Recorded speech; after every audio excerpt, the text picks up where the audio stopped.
पुढच्या बातमीकडे। कल्याणमध्ये लोकांच्या जीवाशी खेळ सुरू असल्याचा धक्कादायक प्रकार समोर आलाय। सडलेले बटाटे, खराब तेलात तळलेले समोसे विकले जात असल्याचा आरोप मनसैनिकांनी केलाय। संबंधित समोसा विक्रेते घरोघरी जाऊन समोसे विक्री करतात। समोसा विक्रेत्यांचा व्हिडिओ काढत मनसैनिकांनी त्यांची पोलखोल केली आहे। यावेळी समोसा विक्री करणाऱ्याला मनसे कार्यकर्त्यांनी चांगला चोप दिलाय।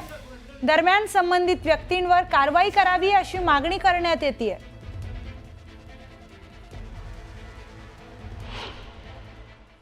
आम्हाला प्रभागामधील नागरिकांच्या कंप्लेंट आल्या की अशा समस्या इथं तयार होतात, जरा तुम्ही येऊन त्यांच्यावरती कारवाई करा। तर आम्ही स्वतः जाऊन माझी टीम पूर्ण संपूर्ण सिंहगड शाखा आमची टीम पूर्ण गेली आणि आम्ही तिथं डोळ्यांनी बघितल्यानंतर आम्हाला आढळलं की समोसे पूर्णपणे बटाटे जे आहेत ते पूर्णपणे सडलेले वगैरे अशा ठिकाणी घाण ठिकाणी ठेवलेले, अशा अवस्थेत ठेवलेले ते बघून आमचा संताप झाला। आणि ही एकच टोळी नाहीये, ह्या एका रूम मध्ये हे लोक 4-5 जण असतात, असे कमीत कमी 10-12 रूम तिकडे आहेत।